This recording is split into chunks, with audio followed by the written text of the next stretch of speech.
আজকের কাহিনী হলো মর্তে গঙ্গা দেবীকে ভগীরথ কিভাবে আনলেন।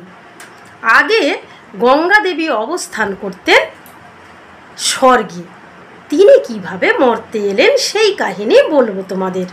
কিন্তু বন্ধুরা, এই কাহিনী বলতে গেলে আমাকে বলতে হবে সগর রাজার কথা। সগর রাজা কে ছিলেন? সগর রাজা ছিলেন হরিশ্চন্দ্রের পুত্র রুইদাস, রুইদাসের পুত্র সগর। পিতা রুইদাসের মৃত্যুর পর অযোধ্যার রাজা হলেন সগর। সগর রাজার দুই স্ত্রী, বড় স্ত্রী কেশিনী এবং ছোট স্ত্রী সুমতি। কিন্তু রাজা রানীর মনে কোনো সুখ নেই, কারণ রাজা রানীর কোনো পুত্র নেই। কি করে তাদের বংশ রক্ষা হবে এই ভেবে তারা সব সময় দুঃখিত ছিল। তো রাজা সগর কি করলেন? তিনি বনবাসে গেলেন। বনবাসে গিয়ে দীর্ঘদিন তিনি ভোলা মহেশ্বরের তপস্যা করলেন।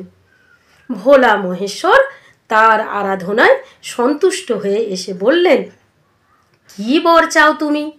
তো সগর রাজা বললেন, আমার তো পুত্র নেই মহেশ্বর, আপনি আমাকে পিতা হওয়ার বর দিন। মহাদেব বললেন, তথাস্তু। সগর রাজা রাজপ্রাসাদে ফিরে গেলেন। মহাদেবের আশীর্বাদে কিছুদিন পর দুই রানী কেশিনী এবং সুমতি গর্ভবতী হলেন। 10 মাস পরে কেশিনীর একটি ফুটফুটে পুত্র সন্তান হলো। রাজা রানী মিলে তার নাম রাখলেন অসমঞ্জ। কয়েকদিন পর ছোট রানী সুমতিরও প্রসব হলো একটা লাউ।